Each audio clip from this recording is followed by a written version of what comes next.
하나님의 말씀을 들리게 하라. 로마서 강해, 로마서 서론, 로마서를 어떻게 읽을 것인가? 이제 로마서 강해에 들어왔습니다. 솔직하게 로마서를 강해하는 것은 저에게 큰 부담이 있습니다. 왜냐하면 많은 훌륭한 목사님들이 강해를 이미 하셨고 또 책도 많이 나와 있습니다. 또 전통적으로 유명한 신학자들이라면 로마서를 꼭 거쳐갑니다. 주석과 강해도 그래서 많이 있는 것입니다.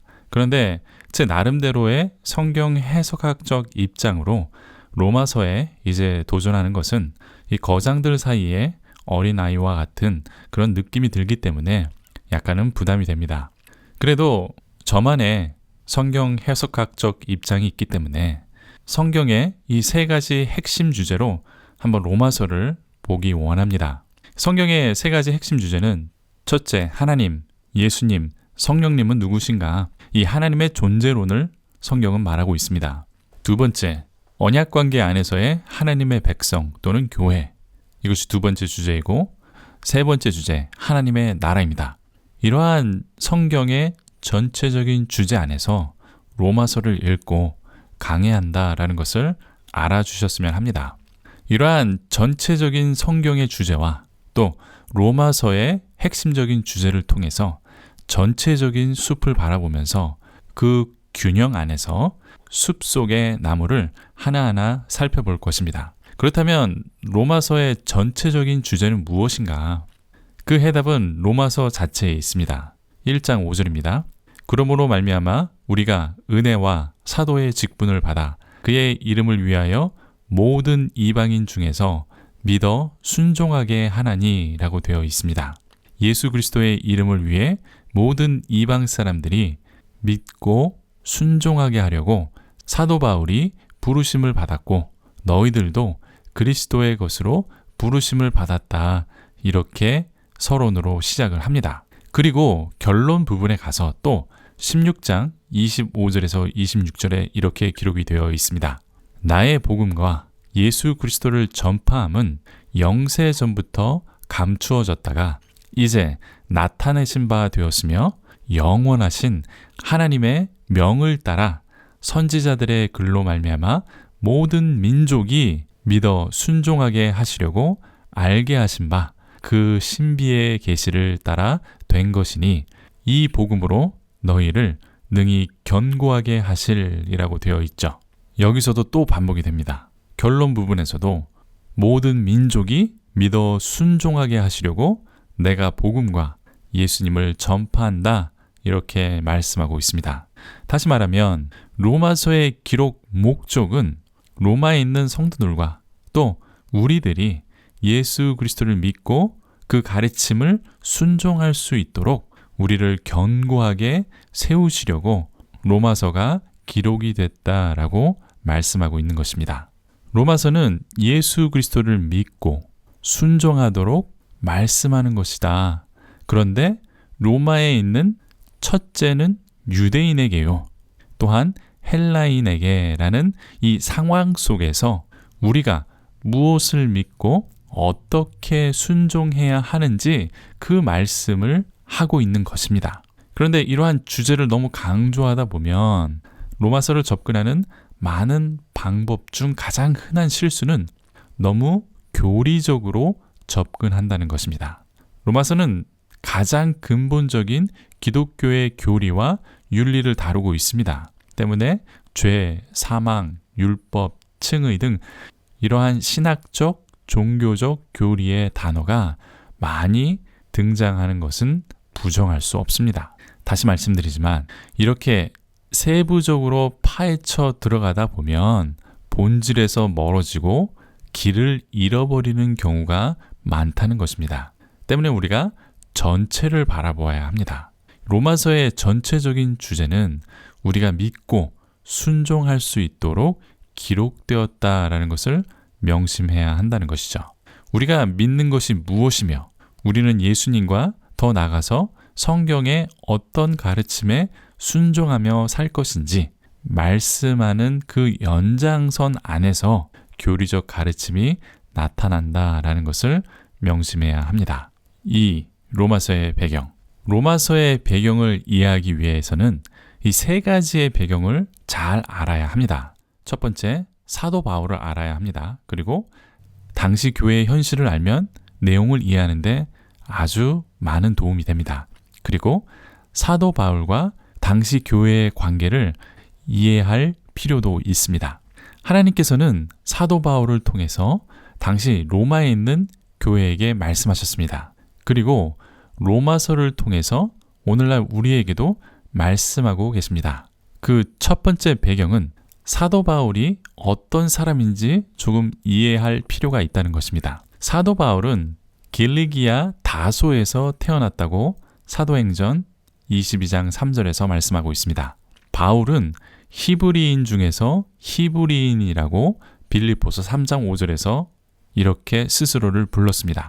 또 헬라어, 즉 그리스어에 능통했던 사람입니다. 그러니까 유대교의 전통과 그리스 로마의 문화와 그 언어를 잘 이해한 사람이었다라는 것이죠. 뿐만 아니라 로마의 시민권을 가지고 있었던 그런 사람이었습니다. 다시 말하면 로마서에 나타나는 구절인 첫째는 유대인에게요, 또한 헬라인에게로다 라는 1장 14절, 16절에 나타나는 이 문장이 사도 바울은 유대인과 헬라인을 아주 잘 이해하는 사람이다, 아주 적절한 사람이었다라는 것을 말하는 것이 제 포인트입니다. 하나님께서는 이러한 이중 문화권의 사도 바울을 부르셔서 복음을 전파하는 데 사용하셨다는 것입니다. 두 번째 배경으로 우리가 알아야 하는 것은 우리는 당시 유대교의 구약과 예수 그리스도 안에 세워진 새로운 교회 전통에 대한 그 이해와 충돌이 있었다라는 것을 알고 있어야 합니다. 때문에 로마서는 이러한 두 문화와 종교에 대한 혼동과 그 모순을 아주 잘 설명해 주고 있는 것이죠. 이러한 설명에 있어서도 사도 바울은 새로운 교리와 새로운 조직신학적 논쟁을 하는 것이 아닙니다. 과거 유대교 전통에 있던 구약이 이제 예수 그리스도 안에서 완성되고 새롭게 변화되어졌다라는 것을 강조하는 것입니다. 더 쉽게 말하면 유대교에서 기독교라는 새로운 종교가 태어난 것이 아니라 유대교에서 약속된 메시아 예수님을 받아들여서 이제 새롭게 유대교가 개혁된 것이다 라고 말하는 것입니다. 그러니까 신약과 구약이 나누어진 것이 아니라 한 연장선 안에 있다라는 것을 말해주고 있는 것이죠. 세 번째 배경으로 우리가 알아야 하는 것은 사도 바울과 예루살렘 교회와의 관계를 조금 이해할 필요가 있다는 것입니다. 로마서 15장에는 사도 바울이 예루살렘 교회에 가는 일정이라고 말하고 있습니다. 이때 예루살렘 교회에 쓰일 헌금을 가지고 간다라고 말하고 있죠. 예루살렘은 당시 기근으로 그 어려워진 상황이 있었습니다. 그래서 예루살렘에 있는 성도들에게 이 헌금을 모아서 가져가서 유대교인들과 헬라 기독교인, 즉 그리스 로마의 기독교인들의 화합을 의도했다는 것입니다. 고린도후서 8장에서 이 내용이 자세하게 나타나고 있습니다. 이 갈등의 문제를 아주 간단하게 말씀드리면 교회 내 유대인과 헬라인의 문제는 갈라디아서를 보면 잘 나타납니다. 할례와 율법적인 행위가 이방인들의 복음 수용에 있어서 갈등의 요소로 나타났습니다. 그러니까 구약의 율법을 지금도 지켜야 하는가에 대한 문제가 그들의 현실로 나타났다는 것이죠. 이 문제로 이미 안디옥에서 바울과 논쟁이 있었습니다. 그 결과 예루살렘 교회와 사도 바울의 관계에 거리감이 생겼습니다. 약간의 텐션과 갈등이 나타났다는 것이죠. 때문에 사도 바울은 예루살렘 교회와의 좀 더 긍정적인 관계를 유지할 필요가 있었고 다시 그 관계를 회복하기 원했습니다. 그래서 헌금을 모아서 예루살렘으로 가져가는 것이었습니다.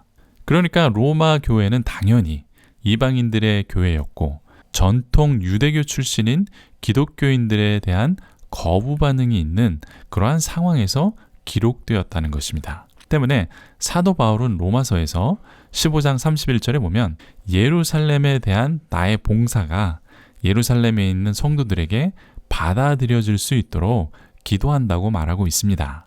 이 로마서의 배경을 다시 한번 쉽게 정리해 보겠습니다.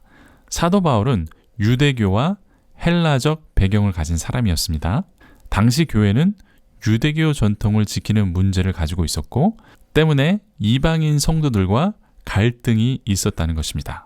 그리고 사도 바울도 이러한 갈등과 긴장 속에 있었습니다. 이러한 배경이 로마서에 잘 나타나 있기 때문에 우리는 이러한 사전적 이해가 필요하다는 것입니다. 3. 수신자 로마교회. 로마서는 편지 형태로 기록이 되어 있습니다. 보내는 사람 사도 바울이 어떤 상황에 있는 교회에게 하나님의 말씀을 전달했는지 알아야 하는 것이죠. 만약 수신자의 배경을 이해할 필요가 없다면 사도 바울은 로마 교회의 상황을 전혀 상관하지 않고 그냥 기록했을 것입니다. 하지만 로마서에는 로마 교회의 특성과 구성에 대한 사도 바울의 생각이 잘 드러나 있고 그 상황 안에서 하나님의 말씀이 전달된 것이죠. 예를 들어 16장을 보면 바울은 로마 교인들과 개인적인 접촉이 있었다라는 것을 알 수 있습니다. 그래서 로마 교인의 믿음과 상황을 잘 알고 있었다는 것입니다. 때문에 바울은 분명하게 이방인들에게 편지하고 있다 이렇게 말씀하고 있는 것이죠. 그래서 로마서의 내용은 정체성의 문제를 자주 다루고 있습니다. 누가 유대인인가? 2장 25절에서 29절. 또 누가 선택받은 자들인가? 1장 7절. 그 외에 여러 구절들이 화면에 있으니 참고해 주십시오. 그러니까 이러한 정체성의 문제가 다루어지고 있다. 그리고 2장에서 5장은 복음은 유대인들에게 한정된 것이 아니다라고 변론하고 있습니다. 하지만 9장에서 11장에서는 유대인들을 또 전반적으로 고려하고 말씀하고 있습니다. 유대교를 배척하고 율법을 파기하는 것이 아니라는 것이죠. 예수님도 이러한 측면에서 율법을 완성하시려고 이 땅에 오셨다라고 말씀하셨죠. 그것과 같은 맥락입니다. 그래서 식생활의 문제, 그리고 유대인과 이방인들의 상호관계에 대해서 상담하는 형식으로 기록이 또 되어 있습니다. 결국 이러한 문제를 넘어서 유대인과 이방인이 어떻게 함께 하나님을 찬양하는 소망 안에 있다라는 그 결론적으로 15장 8절에서 12절에서 이렇게 말씀하고 있는 것입니다. 로마 교회에 있는 또 다른 특징은 16장에 잘 나타났는데 여기에 여러 이름들이 나옵니다.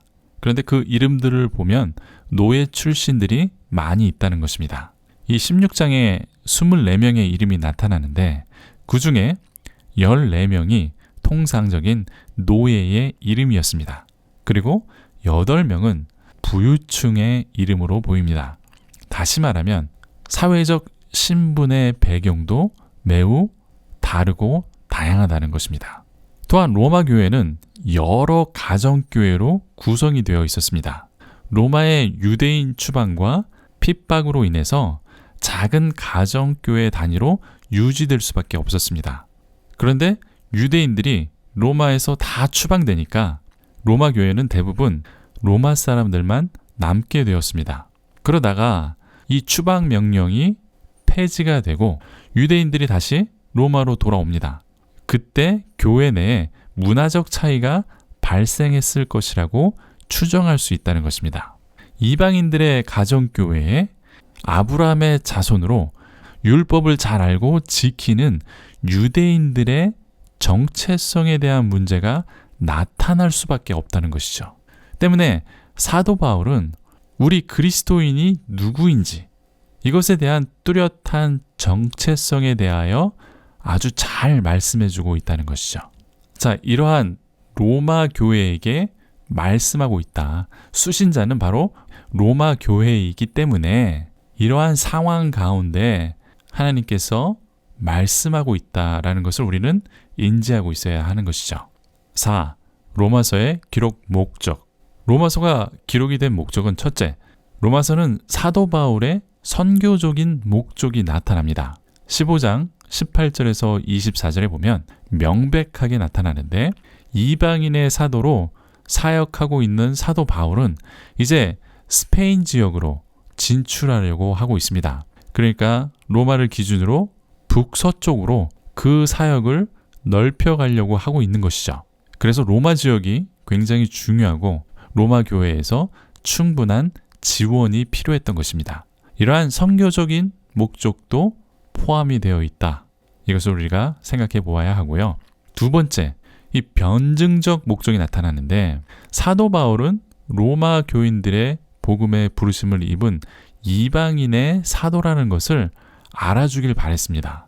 또 로마의 교인들이 왜 예루살렘 교회를 후원하는 것이 필요한지 이에 대한 변호도 하고 있는 것이죠. 그로 인해서 예루살렘 교회의 사도 바울 자신을 함께 변호하는 입장에서 이 내용이 들어가 있다라는 것이 또 하나의 목적이 될 수 있습니다. 그리고 세 번째, 목회적 목적이 포함되어 있습니다. 이 로마의 가정교회들 중에 율법에서 자유롭지 못하다고 멸시받는 유대교 출신 그리스도인들이 분열하지 않도록 그것을 대항하기 위해서 기록했다는 것이죠. 교회의 단합과 믿어 순종해야 한다라는 것을 그래서 강조하고 있는 것입니다. 내용 분류. 로마서의 전체적인 내용을 한번 분류해 보겠습니다. 서론, 본론, 그리고 결론으로 나눌 수 있는데 이 본론 부분은 5개가 있고 인사와 서문 그리고 결론으로 총 7개의 단위로 저는 분류하고 있습니다. 처음에는 인사와 서문이 나타나고 그리고 불의한 인간에 대한 하나님의 진노에 대해서 말씀하고 있습니다. 그 다음으로 믿음에 의한 하나님의 구원하시는 의가 나타났다는 것을 말씀하죠. 그리고 개인과 복음의 능력에 대해서 말씀합니다. 그리고 5번째, 이스라엘에 관한 복음의 완성을 말씀해주고 있습니다. 그리고 6번째로 하나님의 백성들을 위한 복음의 외형에 대해서 논하고 있습니다. 그리고 결론을 맺게 되는 것이죠. 6.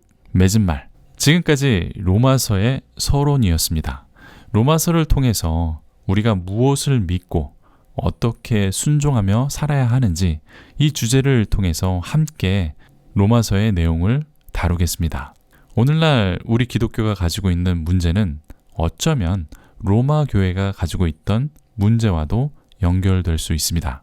예수 믿고 구원받는 신데렐라 같은 믿음의 문제가 현재 있습니다. 반면 행위를 강조하고 삶과 적용을 강조하면서 행위와 믿음 사이를 왔다 갔다 하는 이 방황하는 현대 그리스도인들에게 말씀하고 있다라고 저는 믿습니다. 전통적인 유대교적 행위를 강조했던 그리스도인들의 삶과 그 행위를 부정했던 이방인 그리스도인들 사이에 복음이 무엇인지 어떻게 순종하며 살 것인지를 말씀하는 이 로마서의 배경을 우리는 기억해야 할 것입니다. 이것이 현대를 살아가는 우리 그리스도인들에게 말씀하시는 하나님의 말씀입니다. 살아계신 예수님의 사도로 부르심을 받아 구약과 신약을 이해하고 유대와 헬라적 문화를 모두 이해하고 경험했으며 그리고 믿음과 순종을 이해했던 사도 바울을 통해서 성령님께서는 말씀하셨습니다. 그것이 로마서이고 오늘날 믿음과 행위 사이에서 방황하는 그리스도인들에게 말씀하고 있는 하나님의 말씀이 바로 로마서다. 저는 이렇게 믿습니다. 다음 시간부터 또 한 구절 한 구절 내용을 살펴보면서 하나님께서 로마서를 통해서 오늘날 우리에게 주시는 하나님의 말씀을 함께 나누게 될 것입니다. 감사합니다.